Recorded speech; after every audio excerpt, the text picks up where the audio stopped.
If you don't know me, I've already had a couple Guinnesses. Those of you who don't know me, my name is Dev Varma. I'm a first year MFA student. I write fiction sometimes. We've got a great lineup for you for MFA Reading 2.0. We got 3 great fiction writers for you. So without further ado, I'd like to introduce Ali. He's going to introduce Mari.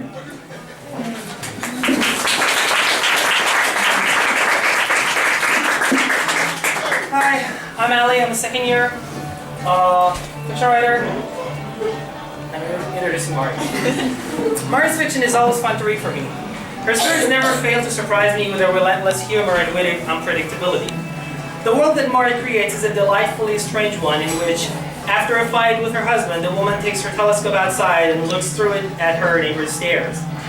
The interaction of the characters with this unworldly world is of considerable significance, making the space and setting a separate character, sometimes personified in a lot of her stories.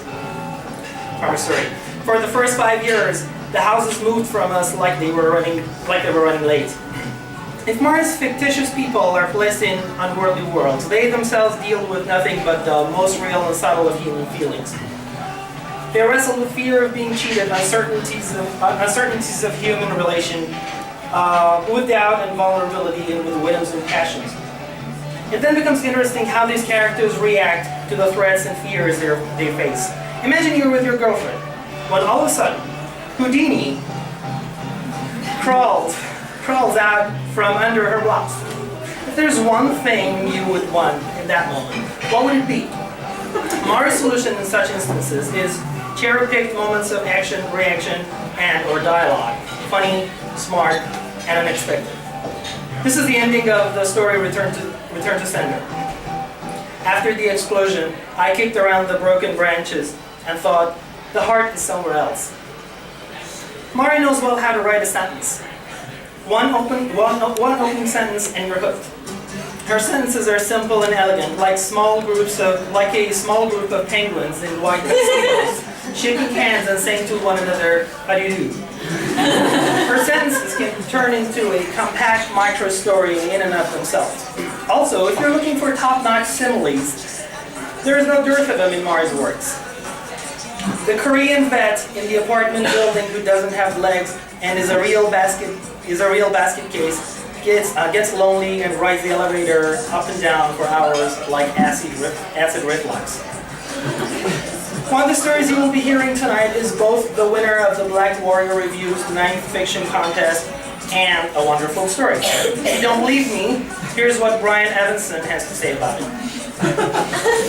Baby manages to mesh the otherworldly with the day-to-day in a way that feels at once natural and uncanny. Nice colloquial dialogue collides with the post-death experience in a way that I found at once startling and smart. Echoes of new fabulism here, but differently applied. It's a wonderful story. Merry Christmas.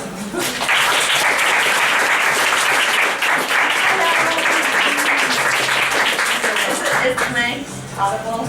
Should I be closer? Is this good? It's good. Okay. Okay, if you can't hear me, just like stand up. Okay. So I'm going to read 3 stories. One of them is just a part of a story. The other ones are pretty short, so I can get through them. So I'll start off with Houdini, which is something that Ali mentioned. Thank you, Ali. That was really nice. Houdini. Being cheated on is one thing, but when your girlfriend starts messing around with a man that's no taller than a hamster, the situation becomes entirely different. It can only mean one thing, that this time, it's really over. He wasn't the first guy Miriam had slept with either. The other guy, the first one, was just on the radio. I would have forgotten about him, but the thing is, he's in politics. I held onto the steering wheel as he went on and on about leaving bureaucracy behind. I felt sorry for the guy, even though he said resigning was the best decision he had ever made. Over dinner, I asked Miriam about it, and Miriam said he planned on becoming one of those mystics at a Buddhist village retreat. That's really great, I said. According to her, this guy had a fear of being necrophiled. I suppose, like all the others, they had stayed in touch. The day I found Houdini crawling out from Miriam's blouse, the street outside was being torn up, and I was having nightmares all week about girls who wouldn't put out. The drilling shook the entire apartment while Miriam fixed her blouse, and little bits of dust floated through the open windows, and it was really getting to me at that moment when the three of us stood there. Even then, I didn't want to look at her face, but I saw the trail of hickeys he had left from wrist to armpit. I asked her what it felt like to be devoured by leeches. I said this without looking at her. The drilling really was starting to shake the apartment, and I turned to Houdini and I said, I don't care if he produced the Betty of Doves, or turned the water effervescent, or fucked my girlfriend with his tic-tac dick. I just wanted him to make the street disappear, or the drill, or whichever came first, because I had never seen him perform a single magic trick, and maybe this one could be the first. Miriam stood there looking at me like I was taking up the entire room. Come on, I said, make something disappear, and fast. I haven't got all day.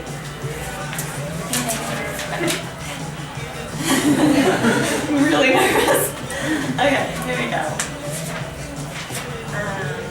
Maybe I'll read Baby next, since that one's slower.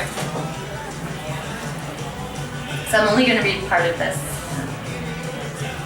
And it's about a woman who is dead, and she's in the afterworld, or the afterlife, with someone else's baby. I didn't agree to do this. Let's try this again. Let's take it from the street corner. No, let's take it from the top, without all the negativity.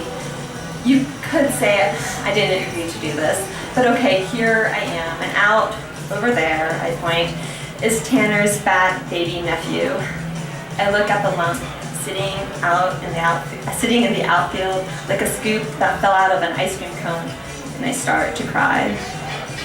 Yes, it's not even really an outfield either, just a large plot of weeds and clovers and all these tiny blue flowers spreading across like bread mold, and this baby sitting out there in the middle of it, this baby in the middle of a dying, flattened field, sitting and eating gnats like snowflakes, and the whole scene's making me depressed.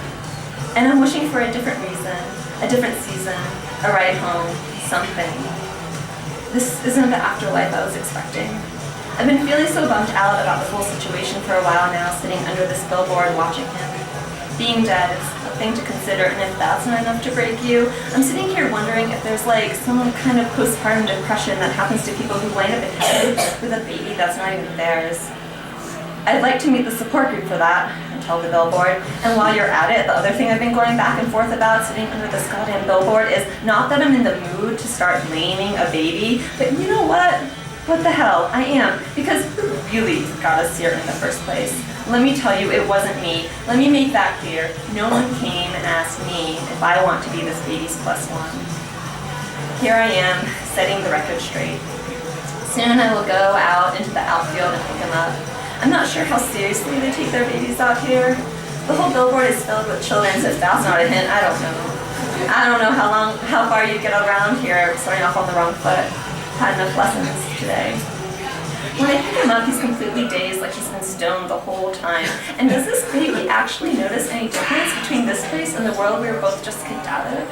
Is there really a difference between these two places, or is it just the difference between riding in a bumpy stroller one moment and being planted in this giant baseball field with this billboard of two-dimensional children the next? Maybe the initial shock is just starting to wear off, but I have to admit, I'm already starting to feel a little more than responsible for this dead thing. More responsible than I did when I pushed the stroller out of the way when it was still alive, which, as it turns out, is the last thing I remember before showing up on this baseball field like a card being flipped over. I guess it's safe to say we both know how that turned out. Now everything's settled and we've made it back to the shade. I put the baby down under the billboard and imagined the whole scene with Tanner's sister here instead. I wonder if that's what it all comes down to, her and her wet nail polish and me and my untied shoelaces and the stroller in between the two of us. Amy, me, and my girl. Some of us are not so lucky. The baby is gumming my shoelaces. He looks at me like, so this is called a baseball field? It's a learning curve. Does he think us related? I tell the baby not to get any funny ideas. The only thing we've got to go on is this billboard. I point to the children. The baby smiles, and I'm not going to let this get to my head, but I figure he's happy to see me. I admit I expected a different place. I think we all do, maybe with the exception of this baby, but I'm starting to get the feeling that despite those happy faces on the billboard, somewhere I must have drawn a short straw. I stopped asking myself, are you really all this surprised she's dead? Even though when I think about it under these circumstances, I sort of am. I guess that comes with the territory, though I'm not sure how the company of this lousy dead baby will ever make up for it. I pick him up and start walking away from the baseball field, thinking about how tomorrow will be Sunday and how on Sundays I usually go with Tanner and sign his old man out at Bogey's home for the afternoon. And how the last time we took the old man out, he started taking his clothes off in a grocery store. He told me he felt like watching a movie. He looked so sad sitting there when we found him, like he tried to take his clothes off but somehow missed a turn through an armhole and got lost. And when we came back, there he was, pantless with both arms inside his shirt, like one of those football tackling dummies swinging wildly. Tanner just stood there holding a block of cheese, taking with some of the situation like a cheap calculator. I held onto his other hand. The baby and I have made it into town, if you can believe it. And in these last few days, I've learned a couple things about this place's real estate. One is that the neighborhoods are really street by street. Go down a block and there will be broken plastic furniture on the curb, a bowling ball on the ground. Then turn the next corner and you'll find a 6-foot concrete gate with a 3-car garage and these tiki torches sticking out like birthday candles. The second thing is that Nina Simone is always on the radio. I can accept the second thing. The baby and I are staying with this brother and sister pair. They live across the street from a gas station and this falafel shop owned by an old Egyptian man that doesn't ask any questions and trades vouchers for batteries. Every day, a couple of bored, shot-up cops sit outside the falafel shop, drink coffee, and play cards. I let them smile at the baby. It must be tough for him. There aren't a lot of other babies around. In any case, the baby and I have a place for now. The boy's name is Rob, and the girl calls herself Candy. I'm not sure if it's short for Candace. I don't think I'm going to ask. Candy's the first kid I've seen here. She's about 8 years old. We sit around all day watching girls vacuum their cars and listen to Nina Simone warbling. When Cinnamon comes on, sometimes Candy says she just can't take it anymore and goes out and whacks the chain link fence between their house and their neighbors with a baseball bat. We watch. You should leave, was the first thing Rob had said to me. I was sweaty and tired from lugging that baby around on my hip all afternoon, and that is what he said, that I should get a car and go. He couldn't recommend a direction, pointed both ways, and recommended a Dodge. I thought about getting a Dodge, he said, biting down on his lip, getting it and just leaving. Candy and Rob have been living in their house for a few years now. He says she never really got over the accident. Each Wednesday, our vouchers come in the mail. The vouchers are shiny and cheap, printed on the same quality paper you'd expect a "you're just one step away from winning $1 million" announcement to be printed on. Candy and Rob get significantly less, but I receive a pretty decent amount on account of trying to be a babysitter. Rob wants to set some aside for a bigger place, one with a functioning fireplace and a paved driveway, but Candy's convinced even if their parents show up in, say, 20 years, they'll still not want to see her. She wants a puppy. I'm doing my very best to watch out for this baby. Here you don't have to worry if it's sleeping on its stomach or what it's been putting into its mouth. When the baby pumps its legs at me, I get the feeling that we've avoided another major emotional setback and that we've been placed together for a reason, just like Candy and her brother. Rob is about my age. He's quieter than Tanner, but I appreciate his company, and soon he starts coming along with us to the park. Today, Rob and I watched Candy slap some kid around after he got her in dodgeball. And if that wasn't totally humiliating, as soon as everyone huddled around him like a campfire, she kneed him in the groin. The poor kid came down with a real bad case of the shit bugs and beat it right on the blacktop. It was all an act, since none of us can actually feel physical pain anymore. The kids around him stood there real quiet, and for a second you'd think they'd forgotten about the kid on the ground, was already dead. Then it hit them. You could almost see it when they realized that they could do that too, the fainting thing. Candy spearheaded it by getting limp first, and now there's a piece of gravel from the blacktop stuck in her forehead. That's about it. What I mean is she's still dead. It gets dark and the baby has crawled away to the edge of the park. We head home. When we get back, Candy goes inside and now she's back after this hamster that's coming apart like a Mr. Potato Head. Probably a cat had gotten to it before it showed up here. This thing's intestines were coming out of its butt, and when she hands it to me, she tells me to hold it by its little armpits, shrieking, "Stop squeezing a dum-dum, that thing is like a tube of toothpaste." My work here is done. She could have gotten 2 hamsters with that kind of money, says Rob, ones that died from heart attacks or heat stroke, but she wanted this broken one. We are sitting inside the screened-in porch. Candy feeds Doritos to the hamster on top of the washing machine and pushes its intestines back inside using a Q-tip covered with Vaseline, while Rob and I pass the baby back and forth like a joint and watch their neighbor take trash off his AstroTurf. So that's baby. I'm gonna stop there. And, oh, I have one more short.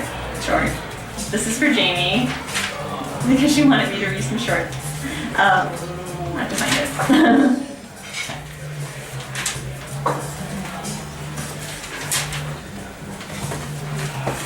This one's called Phantom Limb.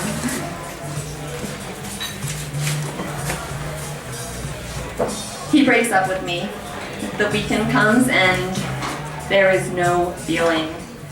I don't have to go far. The Korean vet in the apartment building who doesn't have legs and is a real basket case gets lonely and rides the elevator up and down for hours like acid reflux. He says to the gay couple wearing matching tracksuits, "Whatever, you get the idea, I have a giant penis, yes." This morning, he asked me if I heard him howling last night. "Did I wake you?" he asked, rubbing the nubs. He feels pain in his non-legs. He says, "You must have been awake too," feeling the incredible absence of a phantom fuck. Here's